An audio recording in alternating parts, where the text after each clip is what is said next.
రవి గారు, అమరావతి ప్లానింగ్ విషయంలో విజయవాడతో అనుసంధానంగా కొన్ని కొత్త బ్రిడ్జిలు కానీ ఉన్న వాటిని వేగవంతం చేయడం కానీ చేయబోతున్నామని చంద్రబాబు నాయుడు గారు నిన్న మీటింగ్లో ప్రకటించారు. ఇది మా ప్లానే, మా విగన్ ప్లానే అని వైసీపీ వాళ్ళు ఆరోపిస్తున్నారు. ఏమంటారు సార్? ఆరోపించడం కదా, ఆనందిస్తున్నారు. కానీ వాస్తవానికి అమరావతి గురించి వైసీపీ మాట్లాడడానికి పెద్దగా ఏం లేదు. అంటే వాళ్ళు ఏం చేయలేదు, దాని మీద ఏదో ఒక రోడ్డు వేసాం కొంత అని చెప్తారు. కానీ రైతులు కానీ లేకపోతే రాజకీయ పక్షాలు కానీ వైసీపీ తప్ప అందరూ అమరావతి ఏదో ఒక విధంగా అభివృద్ధి చెందాలనేది అయితే కోరుతున్నారు. ఒక 3 ధోరణులు స్పష్టంగా కనిపిస్తున్నాయి. అందులో ఒకటి, నిన్న చంద్రబాబు నాయుడు సమీక్ష చేయడం కానీ నారాయణ దానికి చూస్తున్న మంత్రి కూడా మాట్లాడింది. మూడోది ఏమనాలి, ఎమ్మెల్యే క్వార్టర్స్ ఇవన్నీ పూర్తయ్యాయని హోంమంత్రి, ఇంకో మంత్రి కొనపల్లి శ్రీనివాస్ వీళ్ళని తీసుకెళ్ళి చూపించారు. అంటే 3 ధోరణులు ఏంటంటే, ఒకటి కొద్దిపాటి నిర్మాణాలు పూర్తయినవి, అధికారిక నివాసాలు, వీటిని అప్పగించి పని జరుగుతుంది వంతెనని చెప్పటం.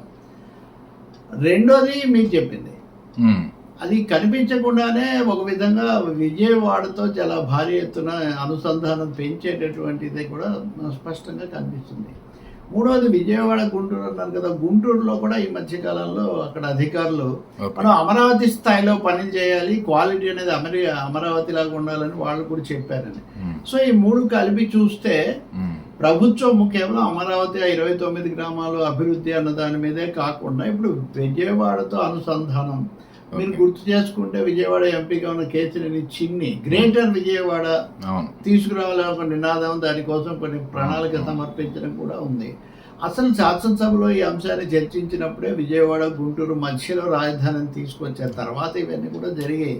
కాబట్టి చాలా స్పష్టంగా అమరావతి ఆస్తులను అసెటైజేషన్ అంటున్నారు, అసెట్స్గా మార్చటం. అసెట్స్గా మార్చి దానికి భారీ విలువ రావడానికి సమయం పడుతుంది.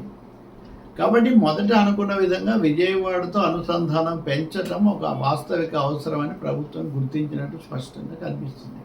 అందుకని నారాయణ నిన్న చెప్పారు, ఎన్ని బ్రిడ్జీలు వీలైతే అన్ని వేయండి కృష్ణా నది మీద విజయవాడ నుంచి అమరావతికి అనుసంధానం చేయడానికి.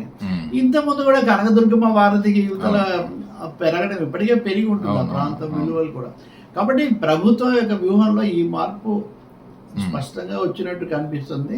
ఈ ఆనందం ఇప్పుడు వైసీపీ వాళ్ళు మావిగన్ అని, మచిలీపట్నము, విజయవాడ, గుంటూరు అని జగన్ చెప్పింది ఇది అంటే ఆనందించవచ్చు, కానీ మీరు ఉన్నప్పుడు చేసింది కాదు కదా అది.